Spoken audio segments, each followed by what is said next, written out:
All right, everybody, we are back, and we're going to jump right into questions for Coach Staley. Brianne, if you still have your hand raised, we're going to go to you. Hi. Hi, I'm Brianne from Hi 360. And hi, Don, how are you? What's going on? How you doing? I'm good.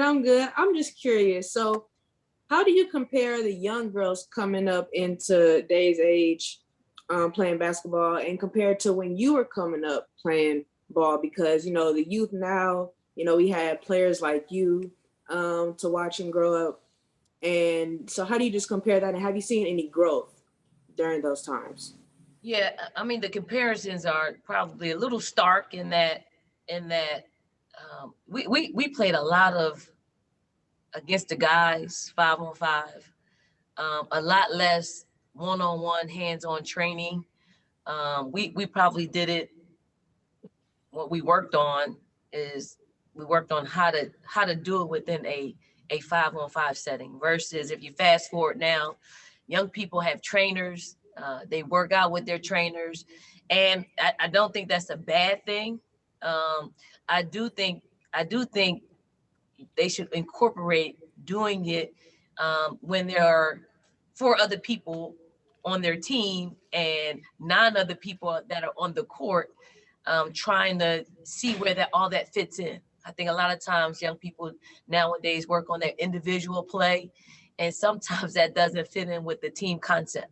Because if you're taking, 3, 4, 5 dribbles in a possession, somebody is standing around watching you. And if we can get them to reduce it to 2, 3 max dribbles, then you're probably, you're more efficient with what you're doing out there when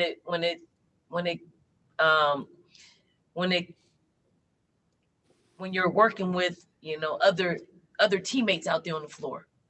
So I hope I answered your question. Hey, you did. Thank you. All right. Thank you, Brianne. Chantel, you're up, and you're going to be followed by Tak. Hey, Don. Good to see you. I was going to ask Lisa what you were like as a roommate since you were sitting right there, but I guess since I get you now, I'll ask you a different question. I'm curious. I'll tell you, and then you can ask me another one. As a roommate, I made Lisa a better wife and a better partner because if she used the bathroom before I did, she left all these water spots all over the place, and she stepped on the bath mat. She was just not appreciative of having a roommate. So we switched it. I used to go take a shower first, and I taught her how you should leave the shower if you have a roommate the same way it was when you walked in it. So she's a much better wife to Michael because of the years that we spent together with USA Basketball and being more tidy. Congrats on that accomplishment, Don. I'm curious for you as a player in the Olympics, in terms of the mental preparation that goes into it and sort of if there's a stress level, does it get less stressful the more Olympics that you play in as a player because it's like you've been there, you've done this, or is it something that gets more stressful because you sort of understand the gravity even more and you realize that there's probably less time in front of you than behind you as a player? Yeah, I mean, as a player, your first time around, you're super nervous, you're unsure of what to do, where to go, and obviously you create a habit, but it's your first time, and if it's a lifelong dream like it was for me in 1996, you want to take it all in, but you also don't want to shortchange the process of singularly focused on winning a gold medal. Now, when you go 2 and 3 and 4 and 5 times, it gets, I wouldn't say easier. You've trimmed the fat off of what takes up your energy, what takes up that mental space in your head, and you know how to navigate through it without all the extras. All the extras are in your head. Like I didn't spend as much time thinking about preparation or what I needed to do. I already knew what I needed to do. It was more so getting the younger players ready for what they'll face, and also just getting them ready for when you hang up your shoes, that they have enough of that mental space to navigate while preparing and getting themselves ready to play in the most one of the most important events in their careers. It was for me. Thanks. All right. Thank you, Chantel. Tak, you're up. You're going to be followed by Michelle Vopel. Tak, go ahead.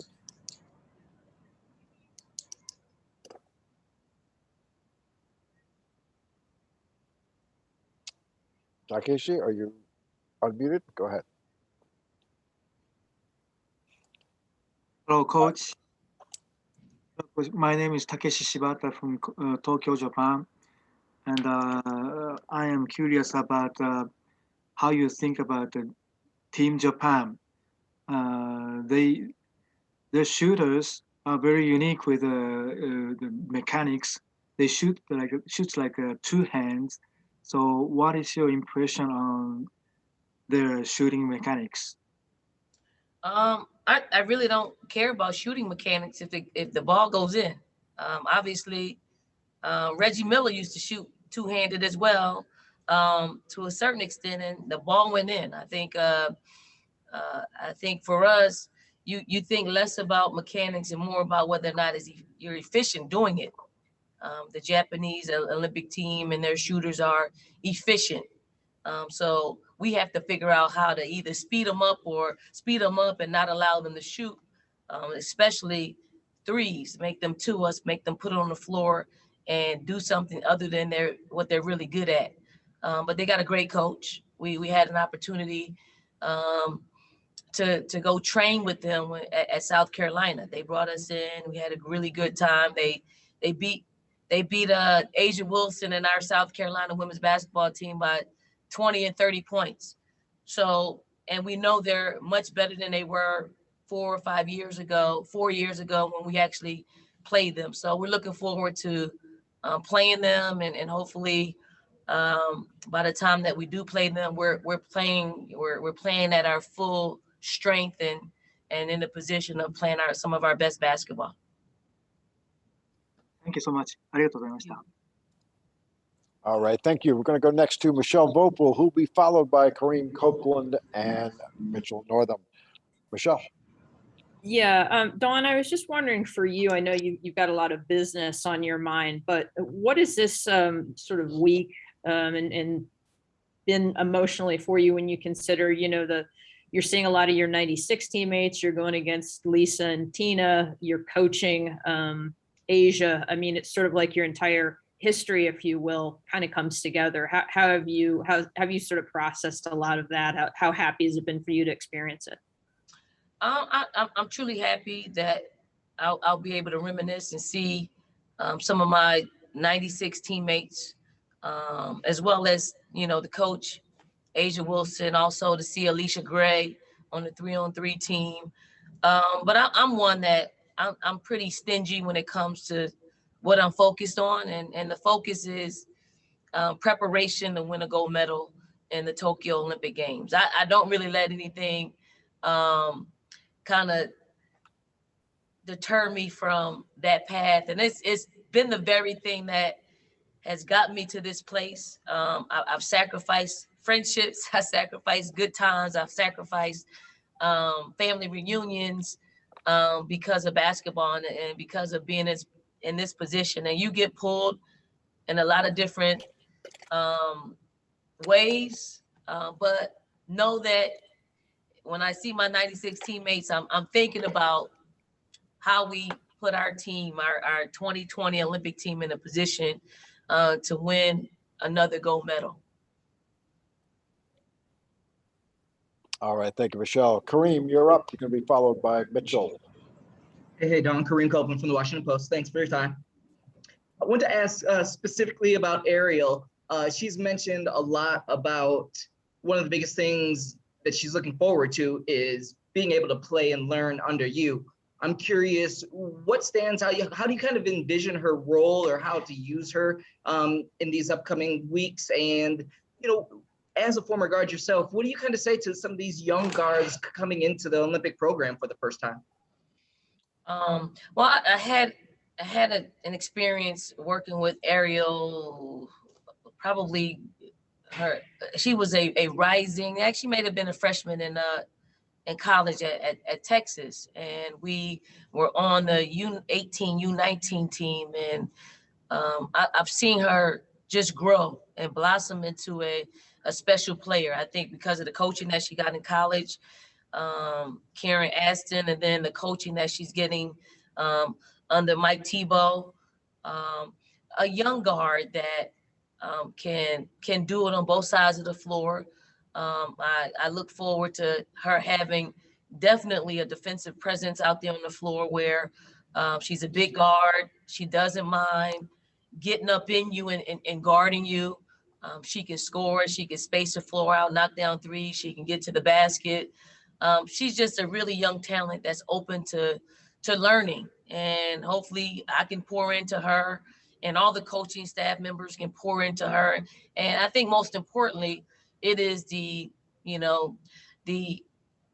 most experienced players on our team that can really pour into her and make that biggest impression of how to do this thing and do it not just one time, but 2 times and maybe 3 times. She's young enough to do that. And she's embracing whatever role that she has to play for us. And I'm just looking forward to her just having a tremendous experience that she wants to keep doing this because our team and our country needs players like Ariel. And for some of the younger first-time Olympians, it is follow suit. Don't be the one, you really look out of place when you stray away from what USA basketball culture is all about. We have a great balance of very experienced players to first timers, and our first timers need to kind of take notes and be ready when their number's called and soak in the moment. It is unfortunate that they won't get a chance of what a normal Olympic Games feels like, but we certainly be in a position of allow them to grow in the hotel, just the whole experience of learning USA basketball culture and hopefully that leads us into winning a gold medal. That's perfect. Thank you very much. All right. Thank you, Kareem. Mitchell, you're up. You're going to be followed by Alex Azzi. Mitchell, go ahead. Hi, Dawn. Yeah, I just wanted to ask you about Kalia Copper. She's not on the Olympic team, but she's on this all-star team, and she's the first from Philadelphia to make the all-star team since you last did in 2006. So I was just wondering if that meant anything to you as a native Philadelphian and if you followed her career. Kalia, she's from North Philly, not just Philly. She's from specifically North Philly. And I'm super happy for her. One, because she's playing extremely well. 2, she's also in the pool of the USA basketball pool of players. Like she got a chance to experience coming to a few training camps. And I think if the Olympics is something that she wants to do, she's on the right path of representing in that way, representing herself, representing Philly. And hopefully in the near future, she'll be able to represent the USA on the national team level. So incredibly happy for her. I hope she leads the way for other Philadelphians to be able to experience being a WNBA All-Star and more. Thank you. All right. Thank you. We've got about 3 more minutes with Dawn, so we're going to pick up the pace, go rapid fire. We're going to start with Alex Azzi and then Alec Sturm. Alex, then Alec. Hey, Dawn, Alex Azzi with NBC Sports. Was curious if you could take a little trip down memory road and looking back when you competed in Atlanta, how much was the topic of the U.S. winning bronze in 1992 something that was talked about or drove the team? And also, did you watch or were you aware of that 1992 loss? I was aware of everything 1992. That was actually the first time that I tried out for an Olympic team and got cut. So I was really tuned in to see how that team did because I wanted to be an Olympian. And then if you fast forward 3 years from that trials, we had a tough trials. It was a week long, and then we prep for a year prior to the 96 Olympic Games. And during that training, which was a year long, we never really talked about the bronze. We only worked. So it was not stated, but it was stated in the work that was taking place over that year. And it was hard, mentally, physically, spiritually. It was hard.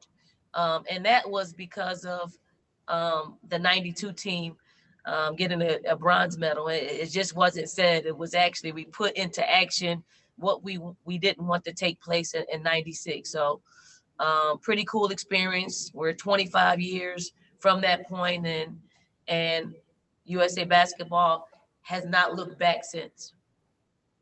All right, we're going to switch from Alex to Alec. Alec S., you're up. Hi, Dawn. It's nice to meet you. This year's Olympics are a controversial one considering the COVID situation in Japan currently. Do you share any of those same concerns about the pandemic? And are there any extra steps that Team USA is taking to prepare themselves while you're in Tokyo? Obviously, you do have a sense of concern because of you hear this news, you see the news stories, you hear it, on every news station about what's taking place. I do think the decision of not allowing fans in is a step in the right direction, but I don't think USA Basketball and all the decision makers would not put us in a position if they thought we were in threat, we were in harm's way of actually going to Tokyo. There are extreme measures that we're taking here in Vegas, and I'm sure they get stricter the closer we get to going to Tokyo and then while in Tokyo. So I think we can take a breath and hope that and pray that nobody is impacted by COVID nobody, I'm not saying just USA, anybody that is going to make the trip to Tokyo is impacted negatively by COVID. So we're going to all take the precautions that are needed to stay safe and out of harm's way. Appreciate the answer. Thank you. All right, thanks everybody. Dawn, we're going to wrap it up for you, and we're going to have our first USAB players coming in a moment. Dawn, thank you. To our media folks, stay with us just a moment.